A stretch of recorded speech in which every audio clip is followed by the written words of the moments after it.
New Zealand model and actor Zoe Brock was 23 when she was harvied. The Kiwi, now based in San Francisco, joined a sea of women this week saying she was sexually harassed by the disgraced movie mogul Harvey Weinstein. In an interview to air on 60 Minutes this Sunday, she describes being singled out and hunted, not by one predator, but by a pack of them in Cannes 2 decades ago. He clearly wanted sex. I just didn't feel like I had anywhere to go.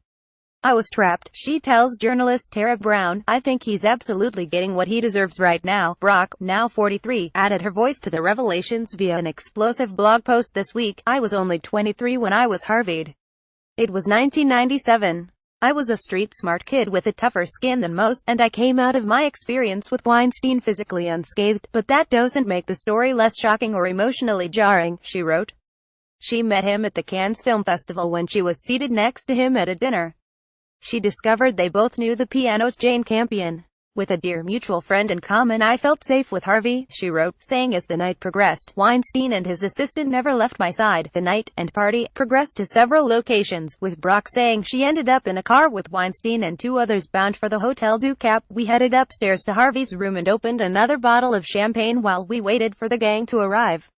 But the gang never arrived, she wrote. I became very uncomfortable after a few minutes. A couple of the guys made motions to leave temporarily to make calls. The energy shifted and I became very uncomfortable. I turned to Rick and asked him to please get in touch with my friends immediately and find out where they were. Rick said he would go downstairs and see if they were having trouble getting up to the room, and left, and suddenly I was alone in a remote hotel suite with Harvey F. G. Weinstein. Brock says Weinstein disappeared, only to reappear naked, asking for a massage.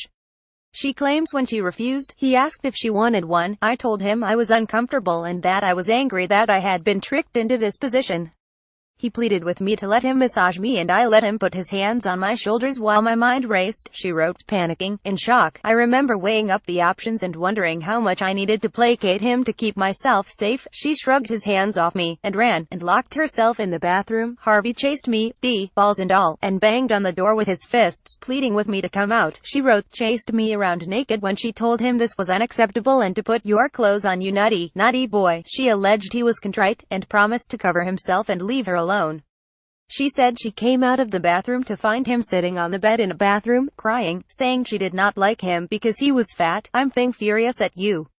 You chased me around naked and scared me. You acted like a friend and then tricked me, she says she told him. She said he was apologetic, and she demanded he organized to get her home. She then detailed a bizarre car ride with Schwartz and Weinstein, during which Weinstein promised to make her a star. About 3:30 a.m., alone in new hotel accommodation, Brock said she triple-locked the door behind her. The next day, he sent flowers, a thank you note, and placed himself directly behind her at a film screening. I felt extremely intimidated and really angry. I was serious. I felt betrayed by my agent. I felt disbelieved. I felt cheap, Brock told Radio Live in New Zealand this week. Everyone in Hollywood knew, and anyone who says that they didn't, I call a liar. Everyone knew. Men and women, everyone enabled this. Brock was born in New Zealand and raised in Australia. Discovered at the age of 14, she modeled for Cosmopolitan, Elle, Harper's Bazaar and Glamour and walked catwalks at fashion weeks around the world. 60 Minutes airs on Channel 9 on Sunday at 8:30 p.m.